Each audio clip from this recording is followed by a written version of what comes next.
loved his history, and he loved that he served, and he was so brave.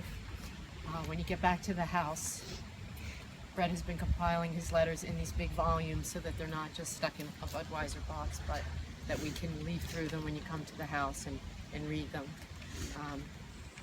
So I'm really grateful that they were able to come. And you know what?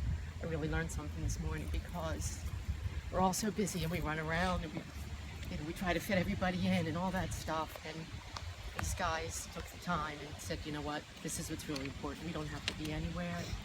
Take your time. And so many people gathering from so far and with so much going on. It's really beautiful. Okay. I like to read, so. I'm glad that so many people from our family could make it today. Sherry with a Y, Eden, Talia, Shoshana. Wait, are we going to do, I thought we were going to do Kaddish first, so we could go. We're going to do that? Even one? You think we're okay? Okay. Sherry with a Y, Eden, Talia, Shoshana, Zachariah, Tehillah, Akiva, Batsheva, Gabriel, Ailey, and Miri. You're missed. Those are our great nieces and nephews and granddaughters-in-law and daughter-in-law.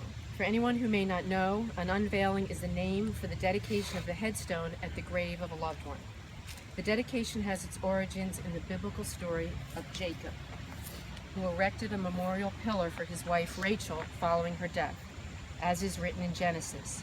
So Rachel died, and she was buried on the way to Ephrath, that is Bethlehem. And Jacob set up a pillar at her grave. It is the pillar of Rachel's tombs, which is there to this day. That's not what I'm saying, that's actually what it says in the Bible. As the passage suggests, today we gather to mark my dad's final resting place, honor his life, and provide a focal point for our memories. There are surprisingly few fixed religious requirements, but I'm sure this group will come up with something. It's comforting to me, and I think to all of us, that Judaism has a built-in practice to remind us, even though it's almost impossible to forget, the essence, heart, and soul of our loved one.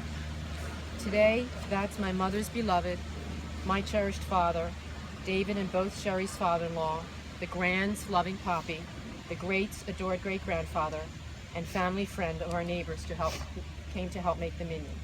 Days like today, Yiskers and Yortzites will always keep my father top of mind and deep in our collective hearts.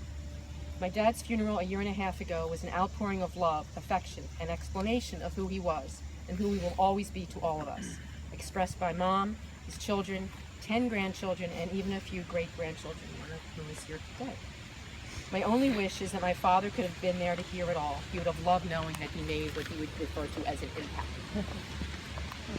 By gathering, as we're doing today, it gives us a chance to think about what my dad believed in, what he taught us in word and deed, and how he can continue to positively affect our lives, our children's lives, and their children's lives, l'dor b'dor, from generation to generation. Whether we share his genes or not, we can try and emulate the good that was my father, righteous, fair, kind, intelligent, artistic, interested in everything, and so beautifully chill. Something to aspire to. My dad cannot be discussed without my mom in a nearby sentence. The life they shared and the love they have, my mom will tell you, is eternal. The most beautiful look of happiness and wistful contentment comes across her face now when we talk about him. My mom helped my dad grow from a kid of the 1920s, where children were seen and not heard, to an outgoing, effective person in business and personal life. My mom helped him access his best attributes for the good of himself and others, and loved him, as she says, totally. As is the family lore, this was a real romance. Brett is going to hand out something now, which you can read back at the house. For your own Jewish and family libraries, I have made copies of one remarkable war letter that Brett came across when doing this project. My dad's major message about the war, if you look in his book, is to beware of evil. The letter Brett is handing out to you right now, the ones with no name you can give to some of the guys if they want. The letter Brett is handing out was written on my birthday, 15 years prior to my birth, on May 16, 1945, 8 days after the war ended. Brett noticed when he was putting it in its plastic sheet that the letter is written on Nazi SS stationery that my dad must have picked up in one of the German houses he occupied.